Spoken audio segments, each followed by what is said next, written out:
Hello दोस्तों, मैं हितेश मेघवाल आज आपके लिए लेकर आया हूँ राजस्थान जीके के बहुत ही महत्वपूर्ण प्रश्न। जो राजस्थान के जितने भी कंपटीशन के एग्ज़ाम हैं उन सभी में यही पूछे जाते हैं और बार बार इनका रिपीटेशन चलता ही रहता है, बार बार यही क्वेश्चन पूछे जाते हैं। तो चलिए अपन पहले क्वेश्चन से स्टार्ट करते हैं। पहला क्वेश्चन है अपना, राजस्थान का वह जिला जहाँ से कर्क रेखा निकलती है। तो बताइए इसका सही आंसर क्या होगा। चित्तौड़गढ़ है, डूंगरपुर है, बीकानेर है, जैसलमेर है। देखिए दोस्तों, जो डूंगरपुर है वो इसका करेक्ट आंसर हो जाएगा। राजस्थान के ऐसे दो ज़िले हैं जहाँ से कर्क रेखा निकलती है। एक तो डूंगरपुर ज़िले का जो चिखली गांव है वहाँ से कर्क रेखा निकलती है, जो चिखली गांव को छूती हुई निकलती है। और कर्क रेखा राजस्थान का जो बांसवाड़ा है उसके बीचों बीच से निकलती है। अगर राजस्थान में आपसे ऐसे पूछे भी राजस्थान में कर्क रेखा की लंबाई कितनी है, तो दोस्तों राजस्थान में कर्क रेखा की लंबाई कितनी है, 26 किलोमीटर। ये ध्यान रखना आप। और ऐसे पूछे कि भाई राजस्थान में जो कर्क रेखा के सबसे नज़दीक जिला मुख्यालय कौन सा है, तो दोस्तों वो हो जाएगा बांसवाड़ा। सबसे नज़दीकी जिला मुख्यालय पूछे कर्क रेखा के तो बांसवाड़ा इसका सही आंसर हो जाएगा। ठीक है, तो इसका तो करेक्ट आंसर डूंगरपुर हो जाएगा। बांसवाड़ा ऑप्शन में नहीं है, वरना बांसवाड़ा को अपन अथॉरिटी ज़्यादा देते, क्योंकि बांसवाड़ा की बीचों बीच से कर्क रेखा निकलती है। ठीक है, अगला क्वेश्चन अपन चलते हैं। क्षेत्रफल की दृष्टि से राजस्थान का सबसे बड़ा जिला कौन सा है। देखिए दोस्तों, क्षेत्रफल की दृष्टि से बताना है आपको सबसे बड़ा जिला कौन सा है। धौलपुर है, बाड़मेर है, बीकानेर है या जैसलमेर है। दोस्तों मैं आपको बता दूं, क्षेत्रफल की दृष्टि से अगर आपसे सबसे बड़ा जिला पूछे राजस्थान का तो जैसलमेर इसका सही आंसर हो जाएगा। अगर क्षेत्रफल की दृष्टि से आपसे सबसे छोटा जिला पूछे तो दोस्तों इसका सही आंसर क्या होता, धौलपुर। छोटा जिला पूछे तो धौलपुर हो जाता। अगर चलो क्षेत्रफल की दृष्टि से सबसे छोटा बड़ा जिला हो गया। अगर आपसे ऐसे पूछे कि भाई जनसंख्या की दृष्टि से राजस्थान का सबसे बड़ा जिला कौन सा है, तो दोस्तों इसका सही आंसर क्या हो जाता, जयपुर। जयपुर है वो जनसंख्या की दृष्टि से सबसे बड़ा जिला माना जाता है। सबसे ज़्यादा बड़ा जिला है जयपुर जनसंख्या की दृष्टि से। अगर आपसे ऐसे पूछे कि जनसंख्या की दृष्टि से सबसे छोटा जिला कौन सा है, तो दोस्तों मैं आपको बता दूं, जनसंख्या की दृष्टि से सबसे छोटा जिला कौन सा है, जैसलमेर। जैसलमेर को जनसंख्या की दृष्टि से सबसे छोटा जिला मानते हैं, लेकिन क्षेत्रफल की दृष्टि से राजस्थान का सबसे बड़ा जिला भी जैसलमेर ही है। इसको दोस्तों ध्यान रखना आप, बहुत बहुत ही महत्वपूर्ण क्वेश्चन है ये। ठीक है, अगला क्वेश्चन अपन चलते हैं। आपको बताना है गीदड़ नृत्य होता है। गीदड़ नृत्य है किस क्षेत्र में होता है, शेखावाटी में होता है, वागड़ में होता है, तोरावाटी में होता है या हड़ौती में होता है। तो देखिए दोस्तों मैं आपको बता दूं, इसका सही आंसर हो जाएगा शेखावाटी। इसका तो आंसर सभी को पता होगा, गीदड़ नृत्य है वो शेखावाटी का बहुत ही प्रसिद्ध नृत्य है। ठीक है, अगला क्वेश्चन अपन चलते हैं। अग्नि नृत्य किस संप्रदाय द्वारा किया जाता है। ये भी दोस्तों आप सभी को पता होगा, जो अग्नि नृत्य है वो बीकानेर के कतरियासर गांव में किया जाता है। और वो भी किसके द्वारा किया जाता है, जो जसनाती संप्रदाय के लोग हैं उनके द्वारा ये नृत्य किया जाता है। जसनाती संप्रदाय के लोग धधकते हुए जो अंगारे होते हैं, अग्नि के अंगारे होते हैं, उन पर नृत्य करते हैं। और ये अग्नि नृत्य है ये केवल रात के टाइम में ही किया जाता है, ये दिन के टाइम में नहीं किया जाता। और अग्नि नृत्य दोस्तों ध्यान रखना, अग्नि नृत्य में केवल पुरुष ही भाग लेते हैं, इनमें महिलाएं भाग नहीं लेती है। ठीक है, अगला क्वेश्चन अपन चलते हैं। कपिल मुनि का मेला भरता है। आपको बताना है दोस्तों, कपिल मुनि का मेला है कहाँ पे भरता है। बीकानेर में भरता है, कोलायत में भरता है, देशनोक में भरता है या करौली में भरता है। तो बताइए दोस्तों इसका सही आंसर क्या हो जाएगा। इसका हो जाएगा कोलायत में। जो कपिल मुनि का मेला है वो कार्तिक पूर्णिमा को कोलायत बीकानेर में भरता है। ठीक है दोस्तों। और करौली करौली में तो आप सभी को पता होगा, कैला देवी का मेला करौली में भरता है। और देशनोक बीकानेर भी आप सभी को पता होगा, देशनोक बीकानेर में जो सफ़ेद चूहों वाली देवी है कौन सी है, देशनोक बीकानेर में करणी माता का मेला लगता है।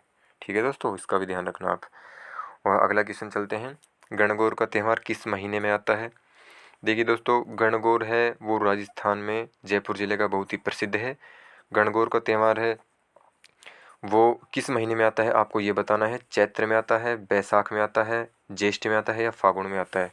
तो देखिए दोस्तों इसका सही आंसर क्या हो जाएगा, चैत्र हो जाएगा। गणगौर का त्यौहार है वो चैत्र में शुक्ल पक्ष की तृतीया के दिन आता है। और ये भी कुंवारी कन्याएं होती है वो अच्छा वर प्राप्त करने के लिए चैत्र, ये गणगौर का त्यौहार है, इसका व्रत करती है। और जो पार्वती और शिव जी हैं उनकी पूजा करती है। गण का अर्थ होता है शिव जी और गौर का अर्थ होता है पार्वती। ठीक है दोस्तों, ध्यान रखना इसको भी। अगला क्वेश्चन है, किस दिन लीलटास पक्षी का दिखना शुभ माना जाता है। तो देखिए दोस्तों, लीलटास एक पक्षी होता है जिसकी लंबी चोंच होती है ना, और रेड कलर का होता है थोड़ा। और वो एक पक्षी होता है, उसका दिखना किस दिन शुभ माना जाता है, आपको ये बताना है। नवरात्रि के दिन शुभ माना जाता है, दशहरे के दिन शुभ माना जाता है, दीपावली के दिन या होली के दिन। तो देखिए दोस्तों, इसका सही आंसर क्या होगा, दशहरे के दिन। दशहरे के दिन अगर किसी को लीलटास पक्षी दिख जाता है तो वह बहुत ही शुभ माना जाता है। ठीक है दोस्तों, अगला क्वेश्चन अपन चलते हैं। डिंगल का हैरोस कहा जाता है। ये होरोस नहीं है दोस्तों, इसको डिंगल का हैरोस कर लेना। ये डिंगल का हैरोस है। डिंगल का हैरोस किसे कहा जाता है, बताइए इसका सही आंसर क्या होगा। पृथ्वीराज राठौड़ को, शिवचंद भरतिया को, अंबिका दत्त व्यास को या मोहम्मद नैन्सी को। बताइए दोस्तों। देखिए इसका सही आंसर हो जाएगा, डिंगल का हैरोस कहा जाता है पृथ्वीराज राठौड़ को। देखिए मैं इसको थोड़ा सा एक्सप्लेन कर देता हूँ। जो इसका बी आंसर है, इसका बी वाला है जो ऑप्शन, उसमें शिवचंद भरतिया दे रखा है। देखिए दोस्तों, शिवचंद भरतिया है वो राजस्थानी भाषा का जो पहला उपन्यास था ना, जिसका नाम है कनक सुंदर, उसके रचयिता हैं शिवचंद भरतिया। और राजस्थानी जो प्रथम राजस्थानी नाटक है केसर विलास, उसके रचयिता भी शिवचंद भरतिया जी हैं। ठीक है। और अंबिका दत्त व्यास के बारे में आपको मैं थोड़ा बता देता हूँ। जो अंबिका दत्त व्यास है वो भारतेंदु मंडल के प्रसिद्ध कवि हैं, और ये एक लेखक भी थे। और कवि तो आपको पता ही है, कवि रचना करते थे, ये कवि भी थे। ठीक है ना। और मोहम्मद नैन्सी के बारे में तो आप सभी जानते हैं, मोहम्मद नैन्सी को राजस्थान का अबुल फजल भी कहा जाता है। और इनकी महत्वपूर्ण रचनाएं तो आप सभी को पता है, मारवाड़ परगना विगत या नैन्सी ख्यात, इनकी ये बहुत ही प्रसिद्ध रचनाएं हैं। ठीक है दोस्तों, तो इसका सही आंसर तो ये पृथ्वीराज राठौड़, डिंगल का हैरोस कहा जाता है पृथ्वीराज राठौड़ को, इसको ध्यान रखना। ठीक है, अगला क्वेश्चन चलते हैं। कौन सा लोक देवता पंचपीरों में नहीं आता। बताइए दोस्तों इसका सही आंसर क्या होगा। पंचपीरों में कौन से लोक देवता नहीं आते, हड़बू जी, रामदेव जी, तेजा जी, पाबू जी। तो देखिए दोस्तों, मैं आपको बता दूं, पंचपीर का अर्थ होता है 5 पीर, यानी 5 देवता या लोक देवता। राजस्थान के 5 पीरों में तेजा जी है वो नहीं आते हैं।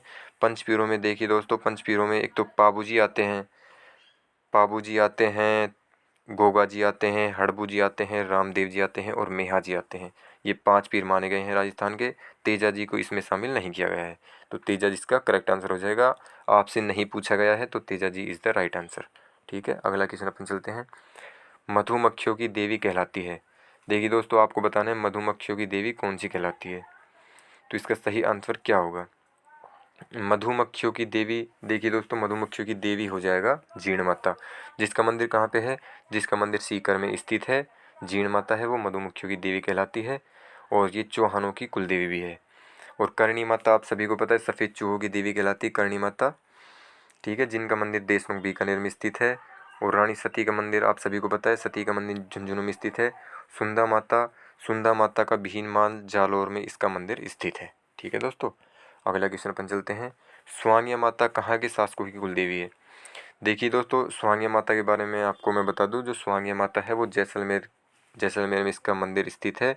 और ये स्वांग्या माता है, इसको आवड़ माता के नाम से भी जानते हैं। और स्वांग्या माता है वो जैसलमेर के भाटी राजवंश की कुल देवी है, इस बात को भी आप ध्यान रखना। ठीक है, अगला क्वेश्चन अपन चलते हैं। राजस्थान के गांधी कौन से कहलाते हैं। आपको 4 ऑप्शन दे रखे हैं, इनमें से बताना है किसे राजस्थान का गांधी कहा जाता है। गोकुल भाई भट्ट को, या भूला भाई देसाई को, माणिक्यलाल वर्मा को, या अब्दुल गफ्फार खां को। तो देखिए दोस्तों, इसका सही आंसर क्या हो जाएगा, गोकुल भाई भट्ट को। जो राजस्थान के गांधी के नाम से गोकुल भाई भट्ट को जाना जाता है। देखिए दोस्तों, अगर आपसे पूछे राजस्थान का गांधी कौन है तो गोकुल भाई भट्ट हो जाएगा। अगर आपसे पूछे भाई वागड़ का गांधी कौन है तो क्या हो जाएगा, भोगीलाल पांड्या। वागड़ का गांधी भोगीलाल पांड्या। अगर आपसे चिड़ावा का गांधी पूछे तो दोस्तों चिड़ावा का गांधी है प्यारेलाल गुप्ता, इसको भी ध्यान रखना। ये अब्दुल गफ्फार खां है, ये तो भाई इनको कहा जाता है सीमांत गांधी, ये भी आप ध्यान रखना, अब्दुल गफ्फार खां को सीमांत गांधी कहा जाता है। ठीक है। और भूला भाई देसाई तो भाई आप सभी को पता होगा, ये भूला भाई देसाई है, ये गांधी जी के सहयोगी थे। जो गांधी जी के साथ थे भूला भाई देसाई, ये उनके सहयोगी थे। और माणिक्यलाल वर्मा के बारे में तो भाई आप सभी को पता है, माणिक्यलाल वर्मा है वो जो बिजोलिया किसान आंदोलन में इनकी महत्वपूर्ण भूमिका रही थी। और माणिक्यलाल वर्मा की एक रचना है जो बहुत ही प्रसिद्ध है, जिसका नाम है मेवाड़ का वर्तमान इतिहास। ठीक है दोस्तों, इन सभी को आप ध्यान रखना। अगर आपको वीडियो अच्छी लगी हो या कंटेंट पसंद आया हो तो थोड़ा बहुत लाइक कर देना, शेयर कर देना और सब्सक्राइब कर देना। ठीक है दोस्तों, थैंक यू।